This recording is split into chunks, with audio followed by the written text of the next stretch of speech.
como se fosse uma dor, assim, sem poder a fogo. Aí eu comecei a dar o meu sermão, né? Pro povo, todo mundo estava agitado. Cristo, e eu dando um sermão para eles. Eu podia as fotos dentro. Aí eles, preste atenção. Tu ainda não fizeste o que tem que ser feito. Tá ali o bonequinho, tá aí. Daí lá tem nicho, me dá o bonequinho. Que bonequinho está aqui mesmo? Aqui tá na cruz. Bonequinho. Só explicar o bonequinho. Por que bonequinho? Peraí, bonequinho de gesso. Veja como é um de gesso. Sabe como é um bonequinho de gesso? E o meu pai disse que eu tinha que ir para lá e mostrar que o bracinho dele era de metal.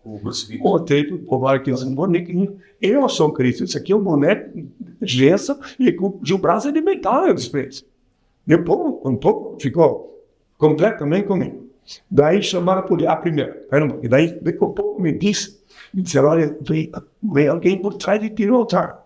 Alguém por me falou. Ele tem um quadrante, você pode ver as fotos.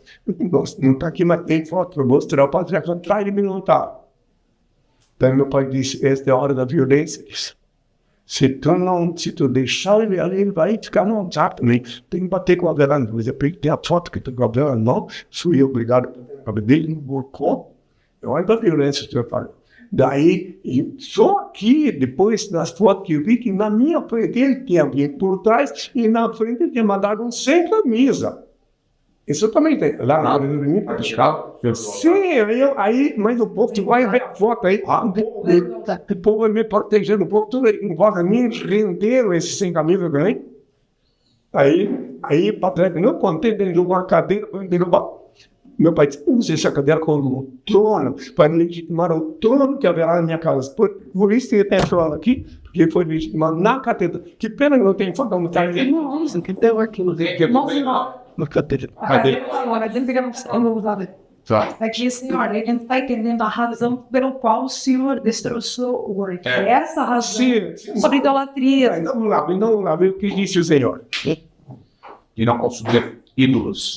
Eu sou o Senhor, vosso Deus. Não fareis ídolos para vós. Guardai os meus sábados, se andares conforme os meus preceitos, se guardares os meus mandamentos, eu vos darei chuva no tempo certo, a terra dará seu produto e as árvores carregarão de frutos. Comereis o vosso pão à saciedade e habitareis na vossa terra sem temor. Se porém me não ouvirdes e andardes ao contrário de mim, também eu procederei contra vós. E com furor inimigo de castigar-vos com 7 pragas por causa dos vossos pecados, ao ponto de comer a carne de vossos filhos, a indigência, está tudo na Bíblia. Então, meu pai disse que o povo, enquanto ele está ajoelhado dentro da estátua, cega, surda e muda, ele está dando as costas para ele. Já está descendo, muda, surda e muda. A Bíblia tem 200 lugares explicando isso. E que o senhor estava rompendo o vínculo com a antiga igreja, andando a sorte nesse momento. Olha, Diz que o vigário que tentou empurrar o lugar. Depois, o senhor me deu ordem de França, voltar para a França, então. 103 ainda. 103 anos? Já, o senhor estava com 34. Eu completei 34, mas eu gosto de forçar a França. E lá na França, os franceses providenciaram minha ida para o Vaticano, onde tem uma foto. Mostra ali, tem a foto do Vaticano. Mostra aqui. Aqui, ó, essa capa. Então, isso que eu tinha lá no Vaticano. Dentro da Basílica, proferiu a sentença. Eu fui ao Vaticano, e dentro da Basílica, meu pai disse, eu vi que não era eu que fui, ele falou, seque a árvore enferma, seque, para que a boa que eu plantei de cesse, e me deu aos meus filhos os frutos que tu me dás. Porque a árvore está secando. Foi em 1983. Mas eu não fiz nunca nada por minha conta, porque eu quis. Eu apenas tenho que obedecer ao Senhor. Então, se eu sou quem ele diz que eu sou, e há outra coisa. Um detalhe importante. Por que eu me tornei a pátria em França? Porque quando eu fui expulso da Inglaterra,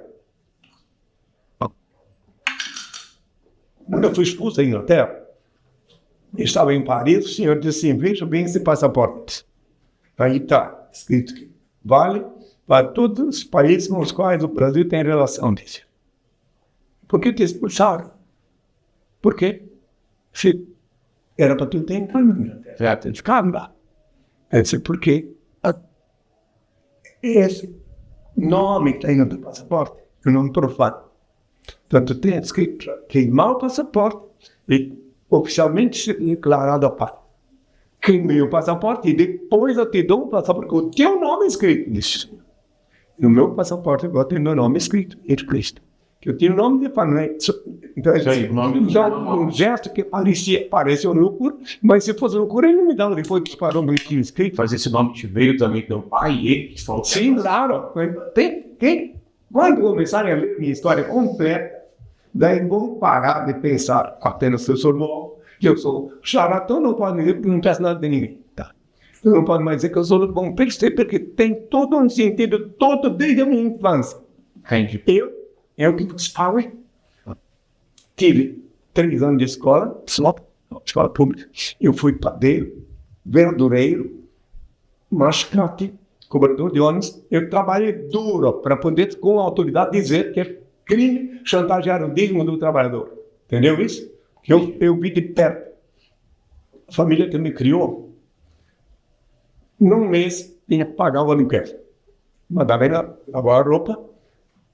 No outro mês, o armazém. Aquele tempo não tinha era armazém, um caderno lá. Né? Então, eu conheci de patrão, desde o meu pai, tudo o que aconteceu. Todas as vezes que eu fui preso, detido, estudei sociologia com cobalhas vivas.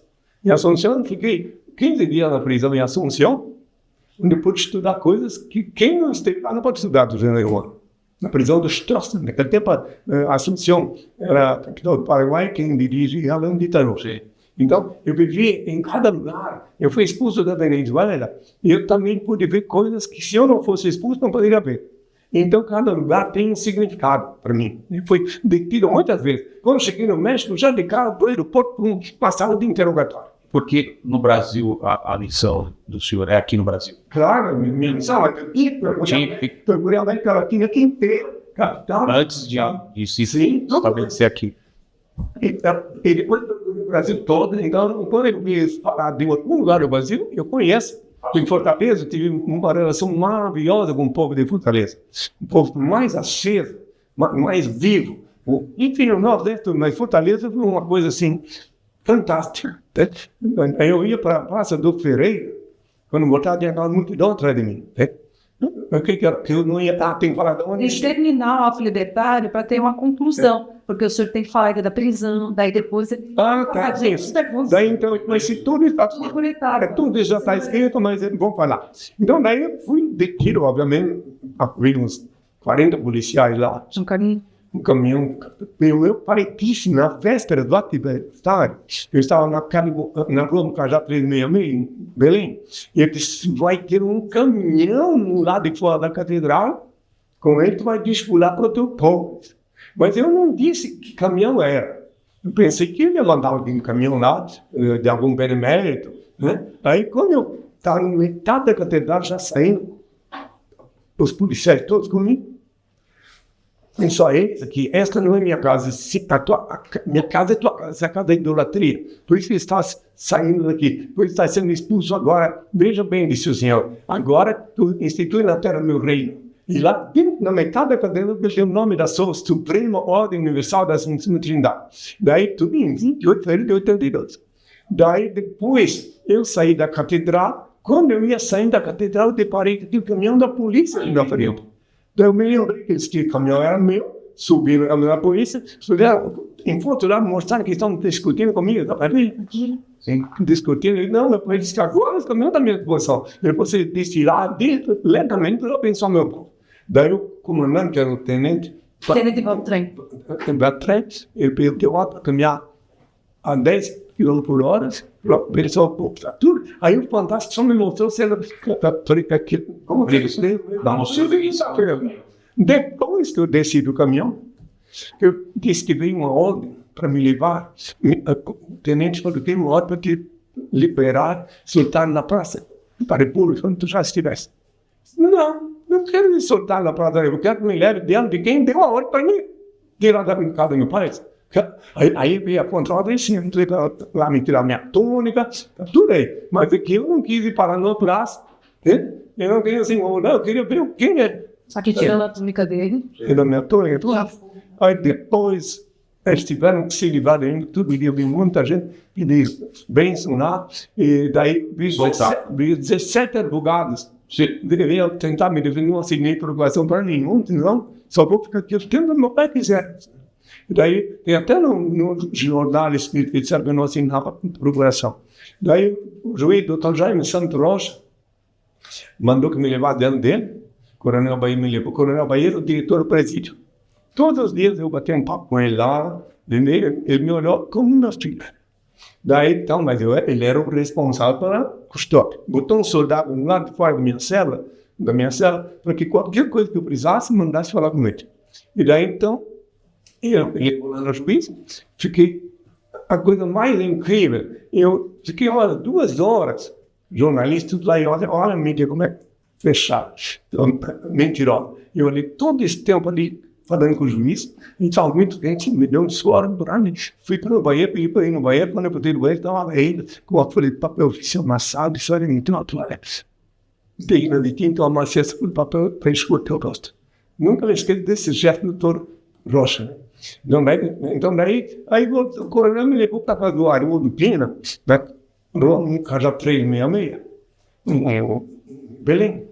E eu vi um homem sisudo, um homem másculo, ele teve largo, não, despedido de um ano na cabeça dele.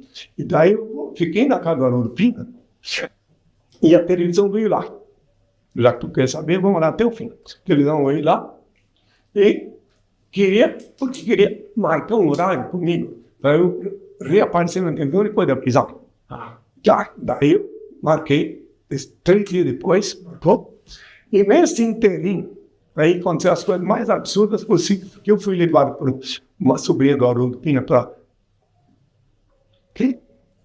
a casa que tinha na Praia de Mosqueiro, para eu ficar assim um pouco esperado. Nesse intervalo, a televisão dizia diretamente: quarta-feira, tal hora, o ele está aqui e tal. Daí vieram umas turmas lá dizendo para mim que eram parceiros meus amigos. O Haroldo Pino, o irmão dele. Olha, aqui não pode ficar, mas como a mulher que me deu essa casa, todos pretos, foi para a Bahia, disse que eu vou ficar 3 dias aqui. Mas agora não dá, porque disseram que quem te hospedar não podem mais te prender. Mas quem te hospedar vão prender e botar no manicômio.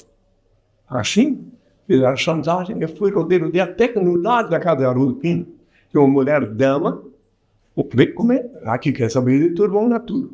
Uma mulher dama, que conhecia, todo mundo sabia que era a mulher da mulher prostituta. Mas que até construído uma peça do lado de fora da casa de alguém, eles tinham acabado de pintar um quarto, né? Queriam hospedar. E veio não, hospedar ainda, não, para hospedar alguém que tivesse de última hora vindo na casa dele e dormia ali. Mas não estava virgem. Daí sobrou aquele lugar para dormir aquela noite, e no dia seguinte fui na televisão Guajará, disseram que quem fosse comigo ia ser preso na porta. E mandaram a Beverê, que era minha tia mais antiga, aquela que eu já falei ainda há pouco, cujo nome civil era Guilmar, ela foi, e o André, um garoto de 17 anos, que ele pôde ir junto, porque já tinha sido preso comigo, foram obrigados a soltar ele, porque era melhor.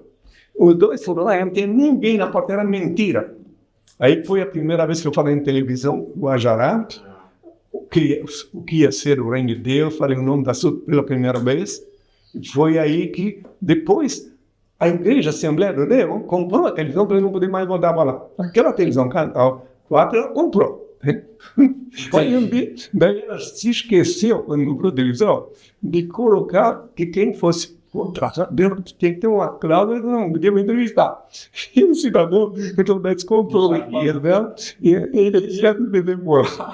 Então, os pais da televisão deles. Daí ela extinguiu.